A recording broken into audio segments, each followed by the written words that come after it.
स्वागत है आपको एक बार फिर से मेरे YouTube चैनल पर। तो आज क्लास 10 के गणित प्रश्नावली 9.1 में प्रश्न नंबर 15 और प्रश्न नंबर 16 को हल करके बताया जाएगा। तो एक एक प्रश्न को अच्छे से समझिएगा। जहां आपको समझ में नहीं आएगा तो आप सभी विद्यार्थी जरूर कमेंट कीजिएगा। तो प्रश्न नंबर 15 है, एक सीधा राजमार्ग एक मीनार के पाद तक जाता है। मतलब यहाँ पर जो है एक सीधा जो है राजमार्ग है और यहाँ से जो है राजमार्ग मतलब एक रास्ता है और ये कहाँ पे जाता है, एक मीनार के ओर जाता है। मीनार के पाद की, पाद मतलब ये नीचे है, ध्यान दीजिएगा, पाद की ओर जो है जाता है। अब यहाँ लिखा गया, मीनार के शिखर पर खड़ा एक आदमी एक बार को 30 अंश के अवनमन कोण पे देखता है, एक कार को कितने अंश के, 30 अंश के कोण पर देखता है। यहाँ पर जो है सबसे पहले जो है 30 अंश के कोण पे देखा,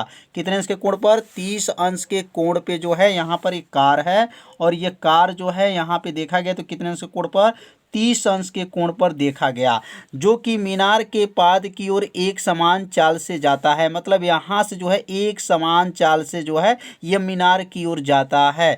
6 सेकंड के बाद, अब यहाँ से जब यहाँ तक कार आ गया तो कितने सेकंड में, 6 सेकंड में, 6 सेकंड के बाद कार का अवनमन कोण कितना हो गया, तो यहाँ कार का जो अवनमन कोण है वह 60 ही अंश हो जाता है। कितना हो जाता है, 60 ही अंश हो गया। इस बिंदु से मीनार के पाद तक पहुँचने में कार द्वारा लिया गया समय ज्ञात कीजिए। अब यहाँ से जो है यहाँ तक जाने में जो है मीनार के पास जाने में कितना समय लगेगा, इसके बीच में कितना समय लगा था, तो 6 सेकंड लगा था। तो इसके बीच में जाने में कितना समय लगेगा, यही प्रश्न में पूछा जा रहा है। अब यहाँ पे जो ये मीनार है, इस मीनार की ऊंचाई मालूम भी नहीं है, तो इसलिए मीनार की ऊंचाई क्या मान लेंगे, एच है। तो आप सभी विद्यार्थी अगर ऐसे प्रश्न जो है विकल्प में देखने को मिलेगा, बहुविकल्पी प्रश्न रहेगा, तो इसका उत्तर आप लोग याद रखिएगा। जब 6 सेकंड रहेगा तो 6 का आधा कर लीजिएगा, तो 6 का आधा कितना, 3 सेकंड हो जाएगा। तो 3 सेकंड यहाँ से यहाँ तक जो है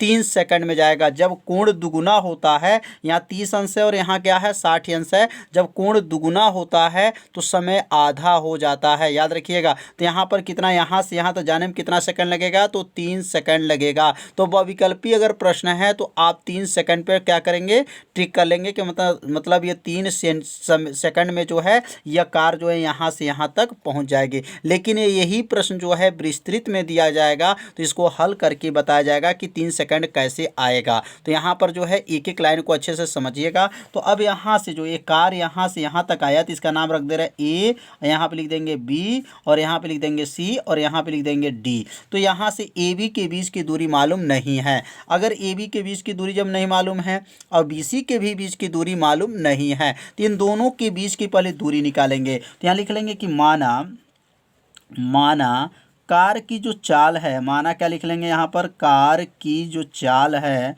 वह क्या है, माना कार की जो चाल को हम मान लेते हैं भी है। कार की चाल क्या है, भी है, तथा समय जो है लिखेंगे यहाँ पर, तथा लिख लेंगे यहाँ पर 30 सेकंड में, क्या लिखेंगे, 30 सेकंड में, कितने सेकंड में, 30 सेकंड में कार जो है मीनार के पास पहुंच जाएगी। कार किसके पास, मीनार के पाद तक पहुंच जाएगी, मीनार के पाद तक पहुंच जाएगी,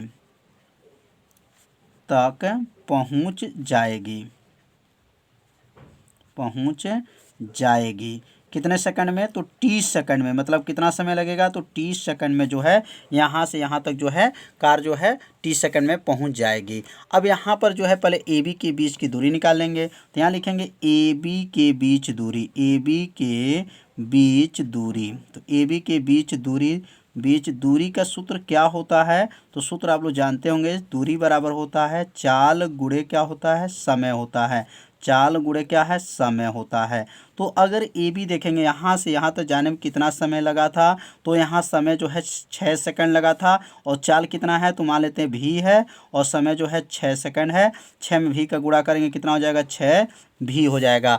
मतलब यहाँ पे जो है यहाँ से यहाँ तक जो दूरी गया वह कितनी दूरी गया, तो यहाँ से यहाँ तक की जो दूरी जो गया 6, क्या हो जाएगा, 6 भी दूरी गया। कितना, 6 भी दूरी गया है। यहाँ से यहाँ तक जाने में कितना, 6 भी दूरी तय की है।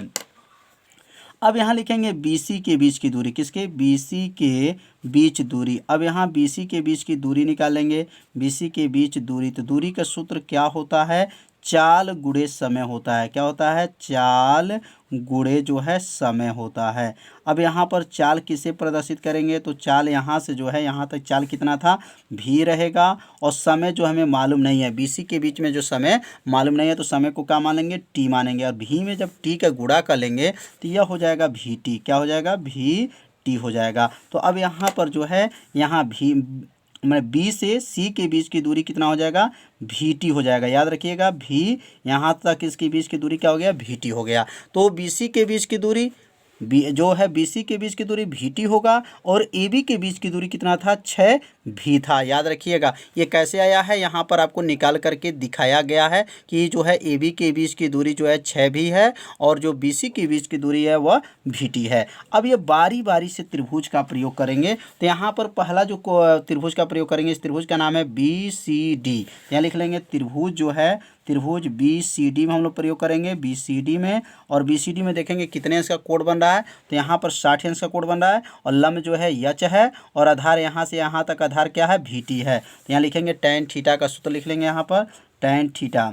तो tan थीटा का सूत्र होता है लंब बटा आधार होता है। क्या होता है, लंब बटा जो है आधार होता है। अब यहाँ पर कितने अंश का कोण बन रहा है, तो 60 अंश का कोण बन रहा है। कितने अंश का, 60 अंश का कोण जो है बन रहा है। तो यहाँ लिख लेंगे tan 60 अंश। कितना लिखेंगे, tan जो है 60 अंश हो जाएगा।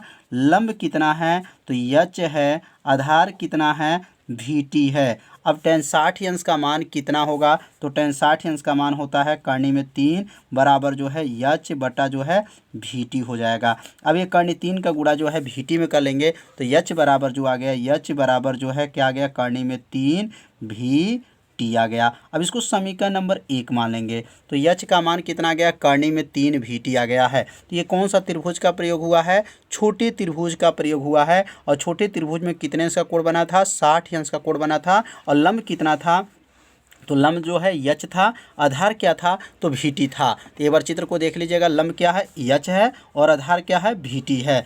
अब यहाँ पर बड़े त्रिभुज का जब प्रयोग करेंगे, तो बड़े त्रिभुज का जो है प्रयोग करेंगे, तो बड़े त्रिभुज का नाम क्या है, तो यहाँ लिख लेंगे। अब यहाँ पर बड़े त्रिभुज का जो है प्रयोग करेंगे, तो यहाँ लिख लेंगे त्रिभुज, त्रिभुज का नाम है ABCD में। कौन सा त्रिभुज में, ACD में हम लोग प्रयोग करेंगे। तो यहाँ लिखेंगे tan थीटा, और tan थीटा का सूत्र क्या होता है, तो tan थीटा का सूत्र होता है लंब बटा क्या होता है, आधार होता है। क्या होता है, tan थीटा का सूत्र क्या होता है, लंब बटा जो है आधार होता है। अब यहाँ tan लिख लेंगे, और थीटा के जगह पर कितना अंश का कोण बन रहा है, तो 30 अंश का कोण बन रहा है। लंब कितना है, तो लंब जो है यच है, और आधार कितना है, तो अब आधार यहाँ से यहाँ तक प्रयोग करेंगे, तो आधार यहाँ से जब यहाँ तक प्रयोग करेंगे, तो आधार क्या होगा, 6V हो जाएगा, प्लस जो है VT हो जाएगा। तो समझ में आ रहा होगा कि कैसे इसको सॉल्व किया जा रहा है। तो अब tan 30 अंश का मान क्या होता है, तो tan 30 अंश का मान होता है 1 बटा कर्णी में 3 होता है, बराबर हो जाएगा यहाँ पर यच बटा क्या हो जाएगा, 6V प्लस क्या हो जाएगा, VT हो जाएगा। अब यहाँ से गुणा कर लेंगे, तो कर्णी 3 का गुणा जब यच में करेंगे, तो क्या बनेगा, कर्णी में 3 यहाँ पर यच हो जाएगा, बराबर हो जाएगा 6V हो जाएगा, प्लस जो है VT हो जाएगा। अब यहाँ यच का मान जो निकला है, समीकरण 1 में देख लीजिए, यच का मान जो निकला है कर्णी में 3 VT है। तो यहाँ लिखेंगे यच का मान, लिखेंगे यच का मान जो निकला है समीकरण 1 में, वही मान यहाँ पे रख लेंगे। तो यच का मान जो है रखने पर, अब यच को हटा देंगे और यच का मान को क्या करेंगे, रख लेंगे। तो क्या बनेगा, यहाँ पर कर्णी में 3 है, गुणे हो जाएगा, और यच का मान क्या रखेंगे, कर्णी में 3 VT हो जाएगा, बराबर हो जाएगा 6V प्लस क्या हो जाएगा, VT हो जाएगा। तो समझ में आ रहा होगा कि कैसे सॉल्व किया जा रहा है। तो अब कर्णी 3 का गुणा जब कर्णी 3 में करेंगे, तो 3 3 क्या होगा, 3 3 कर्णी 3 मिलकर के क्या हो जाएगा, 3 हो जाएगा। 3 3 9, कर्णी 9 का मान क्या होता है, 3 होता है, और यहाँ क्या हो जाएगा, VT हो जाएगा, बराबर, और यहाँ क्या दिया, 6V है, प्लस है यहाँ पर VT है। अब ये VT प्लस है, पक्षांतर कर लेंगे, तो क्या बनेगा, 3VT माइनस हो जाएगा यहाँ पर VT, बराबर क्या हो गया, 6V हो जाएगा। अब 3VT में से एक VT को हटा देंगे, तो कितना बचेगा, तो यहाँ बचेगा 2VT बराबर 6V हो जाएगा। और यहाँ अगर T बराबर पूछा जाए, तो तो टी बराबर क्या हो जाएगा 6v बटा नीचे क्या चला जाएगा 2v जो है नीचे चला जाएगा। अब यहाँ 2 से जो है 6 को काट देंगे और v से v को काट देंगे, v से v कट जाएगा, 2 तिहाई 6 तो कट जाएगा, तो क्या बचेगा t बराबर जो है 3 सेकेंड। तो बताए थे 3 सेकेंड इसका आंसर आएगा। तो आप सभी विद्यार्थी अगर बहुविकल्पी प्रश्न आएगा तो समय कितना था इसमें 6 सेकेंड था, तो 6 सेकेंड का आधा जब कर देंगे तो कितना आ जाएगा 3 सेकेंड आ जाएगा। तो बहुविकल्पी प्रश्न को हल नहीं किया जाता है, आपको जो है डायरेक्ट अगर आंसर मालूम है तो आप डायरेक्ट आंसर भी लिख देंगे, नहीं तो इसको हल करके ही पता कर लेंगे कि इसका आंसर क्या आएगा। तो उम्मीद करते हैं कि प्रश्न नंबर 15 जो है आप सभी विद्यार्थी अच्छे से समझ लिए होंगे। यदि आपको समझ में नहीं आया होगा तो वीडियो को एक बार और देखिएगा, जिससे आपको यह प्रश्न नंबर 15 अच्छे से समझ में आ जाएगा। तो प्रश्न नंबर 16 है, मीनार के आधार से और एक सरल रेखा में 4 मीटर और 9 मीटर की दूरी पर स्थित दो बिंदुओं से मीनार के शिखर का उन्नयन कोण पूरक कोण है, तो सिद्ध कीजिए कि मीनार की ऊंचाई जो है 6 मीटर है। तो यहाँ पर जो है एक मीनार बना लेंगे और यहाँ मीनार की ऊंचाई सिद्ध करके दिखाना है कि 6 मीटर है। और यहाँ से जो है यहाँ से लिखा गया कि मीनार के आधार से एक सरल रेखा में 4 मीटर, कितने मीटर 4 मीटर, यहाँ से मान लेते हैं यहाँ तक 4 मीटर हो गया। और यहाँ से लिखा है और 9 मीटर, यहाँ से लेकर के यहाँ तक जो है 9 मीटर, यहाँ पर एक 2 दूरी है, यहाँ से पहले लेकर के कितना लिख दे रहे हैं 4 मीटर की दूरी पर, और यहाँ से जो है टोटल कितनी दूरी पर 9 मीटर की दूरी पर, मतलब दो बिंदु है, एक 4 मीटर पर है और एक 9 मीटर की दूरी पर है शिखर का उन्नयन कोण। उन्नयन कोण जो है यहाँ से ताका गया है, एक बार यहाँ से ताका गया है, नीचे से ऊपर ताका गया, तो पूरा कोण। तो पूरा कोण किसे कहते हैं, मतलब जो है अगर एक कोण जो है थीटा होता है तो दूसरा कोण हो जाएगा 90 माइनस थीटा। क्यों, क्योंकि कोण, पूरा कोण किसे कहते हैं, दो कोणों का योगफल जो है 90 अंश का होता है, उसी को जो है कोट पूरक कहा जाता है। कोट पूरक मतलब अगर एक कोण थीटा है तो 90 माइनस थीटा हो जाएगा, अगर एक कोण 30 अंश है तो दूसरा कोण क्या होगा 60 अंश होगा, क्योंकि दोनों कोण को जोड़ने पर 90 अंश आना चाहिए। याद रखिए दोनों कोणों को जोड़ने पर कितना अंश चाहिए, 90 अंश का कोण बनता है, तो उसी को कोट पूरक कहा जाता है। इसलिए यहाँ पर एक कोण को थीटा मान लिया तो दूसरा कोण क्या है 90 माइनस थीटा है। अब यहाँ पर इसका लिख लेंगे ए है, यहाँ लिखेंगे बी है, यहाँ पे सी लिख लेंगे और यहाँ पर डी लिख लेंगे। तो यहाँ पर सिद्ध करना है कि मीनार की ऊंचाई 6 मीटर आना चाहिए। तो यहाँ लिख लेंगे, यहाँ पर लिखेंगे माना, और माना मीनार की ऊंचाई पहले यच मानेंगे, क्या मानेंगे यच। माना जो है मीनार की जो ऊंचाई है, मीनार की ऊंचाई यच है, मीनार की ऊंचाई कितना मान ले रहे हैं यच मान ले रहे हैं। तो माना मीनार की ऊंचाई क्या है यच है। अब यहाँ पे यहाँ से लेकर के यहाँ तक जो ऊंचाई है यह यच है। तो अब यहाँ त्रिभुज का नाम लिखेंगे, त्रिभुज का नाम होगा ए बी सी में, तो त्रिभुज ए बी सी में हम लोग प्रयोग करेंगे। तो अब यहाँ कोण क्या बना है, तो थीटा बना है, इसलिए लिखेंगे यहाँ पर tan थीटा बराबर हो जाएगा लंब, क्या लिखेंगे यहाँ पर लंब बटा क्या होता है आधार होता है, लंब बटा क्या है आधार। तो यहाँ कोण जो है थीटा ही है बना है, तो यहाँ लिखेंगे tan थीटा रहेगा। लंब कितना है, तो लंब जो है यच है, और आधार कितना है तो 4 है, इसको समीकरण नंबर 1 मान लेंगे। तो समझ में आ गया होगा कि tan थीटा बराबर जो है यच बटा 4 कैसे बना है। अब ये त्रिभुज का प्रयोग करेंगे, जो बड़े वाला त्रिभुज का नाम क्या है, तो त्रिभुज का नाम है BCD, क्या नाम है BCD में। अब यहाँ पे जो कोण कितना अंश का बना है, तो 90 माइनस थीटा बना है, तो लिखेंगे tan 90 माइनस थीटा। कोण जो बना है tan 90 माइनस थीटा बराबर होता है लंब बटा जो है यहाँ पे क्या हो जाएगा आधार। अब यहाँ 90 माइनस थीटा जो है क्यों प्रयोग किया है, क्योंकि यहाँ पर कोण जो बना है 90 माइनस थीटा बना है, क्या बना है 90 माइनस थीटा। तो यहाँ tan 90 माइनस थीटा बराबर में tan का सूत्र क्या होता है, तो लंब बटा आधार होता है। अब यहाँ tan 90 माइनस थीटा को सूत्र हो जाएगा, आप लोग पढ़े होंगे, tan 90 माइनस थीटा जो है बताया जा चुका है कि tan 90 माइनस थीटा बराबर होता है, क्या होता है काट थीटा होता है, क्या होता है काट थीटा। तो यहाँ बगल में यहाँ पे जो है सूत्र को लिख लीजिएगा, और उसके बाद से यहाँ पे जो है tan 90 माइनस थीटा को हटा देंगे और इसके जगह पे क्या लिखेंगे काट थीटा लिख लेंगे, क्योंकि ये सूत्र बन गया। लंब का मान इसमें क्या है तो यच है, और आधार का मान जो है यहाँ से यहाँ तक आधार का मान क्या है 9 है, याद रखिए कितना है 9 है, क्योंकि छोटा त्रिभुज का आधार कितना था, तो छोटा त्रिभुज का आधार 4 है और बड़े त्रिभुज का आधार क्या है, तो यहाँ से यहाँ तक जो आधार जो है 9 है। तो समीकरण हम इसको मान लेंगे 2। तो समीकरण 1 और समीकरण 2 जो बना है, आपसे विद्यार्थी अच्छे से देख लीजिए। अब दोनों समीकरण को जो है आपस में क्या कर लेंगे, गुणा कर लेंगे। तो यहाँ लिखेंगे समीकरण जो है 1 तथा समीकरण 2 को आपस में गुणा करने पर, समीकरण 1 तथा समीकरण 2 को क्या करेंगे, आपस में गुणा करने पर, आपस में क्या करेंगे, गुणा करने पर। अब यहाँ आपस में गुणा कर लेंगे, आपस में गुणा करने पर। तो समीकरण 1 और समीकरण 2 को जब आपस में गुणा करेंगे तो समीकरण 1 में क्या है, tan है, और समीकरण 2 में क्या है, काट है। तो यहाँ tan थीटा गुणे क्या हो जाएगा, काट थीटा।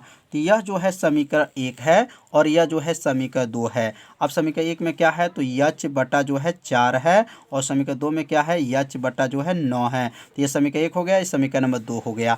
अब यहाँ पर tan थीटा का सूत्र पढ़े होंगे, tan थीटा को भी बदल सकते हैं और काट को भी बदल सकते हैं। तो tan का सूत्र होता है 1 बटा काट होता है, या काट को बदलेंगे तो tan होगा, tan को बदलेंगे तो क्या होगा, काट होगा। तो इन दोनों में से किसी एक को बदल सकते हैं। तो यहाँ tan थीटा को जो है सूत्र क्या होता है, तो 1 बटा जो है काट थीटा होता है। तो काट थीटा हो गया, गुणे जो है यहाँ पे लिख लेंगे काट थीटा, और एच में एच का गुणा करेंगे तो यह बनेगा एच स्क्वायर बटा 9 में 4 का गुणा करेंगे तो 9 चौको क्या हो जाएगा, 9 चौको 36 हो जाएगा। अब यहाँ पे जो है काट से काट को काट देंगे तो बचेगा क्या, 1 बराबर जो है एच का स्क्वायर बटा जो है 36 हो जाएगा। अब 36 में का गुणा कर लेंगे तो 36 से करना क्या हो जाएगा, 36। तो यहाँ लिखेंगे यहाँ पर एच स्क्वायर बराबर क्या हो जाएगा, 36 हो जाएगा। वर्ग इसके ऊपर जाएगा तो एच बराबर करनी में जो है 36 हो जाएगा। अब 36 का क्या होता है, तो 36 का जो है 6 होता है। 36 का क्या हो गया, 6। करनी 36 का मान 6 है, तो यहाँ पर 36 जो है 6 हो गया। तो यहाँ पर क्या सिद्ध करना था, तो सिद्ध करना था कि मीनार की ऊंचाई 6 मीटर आना चाहिए। तो यहाँ पर जो मीनार की जो ऊंचाई आया है, कितना मीटर आ गया, 6 मीटर आ गया, क्योंकि इसमें प्रश्न में जो है सिद्ध करना था कि मीनार की ऊंचाई जो है 6 मीटर होगा। तो यहाँ मीनार की ऊंचाई कितना आ गया, 6 मीटर आ गया, यही सिद्ध करना था। तो उम्मीद करते हैं प्रश्न नंबर 16 भी जो है अच्छे से आप लोग को समझ में आ गया होगा। तो ये आज जो है त्रिकोणमिति का पूरा अभ्यास जो है समाप्त हो गया। अब नया अभ्यास जो है कल से चालू किया जाएगा। तो आप सभी विद्यार्थी इस वीडियो को ज़्यादा से ज़्यादा अपने सभी दोस्तों के पास शेयर कीजिए और मेरे चैनल के बारे में आप सभी विद्यार्थी ज़रूर बताइए। तो आज का वीडियो कैसा था, आप सभी विद्यार्थी जरूर कमेंट कर दीजिए, वीडियो को लाइक कर दीजिए। तो मिलते हैं अब अगले भाग में, तब तक के लिए सभी विद्यार्थियों को नमस्कार।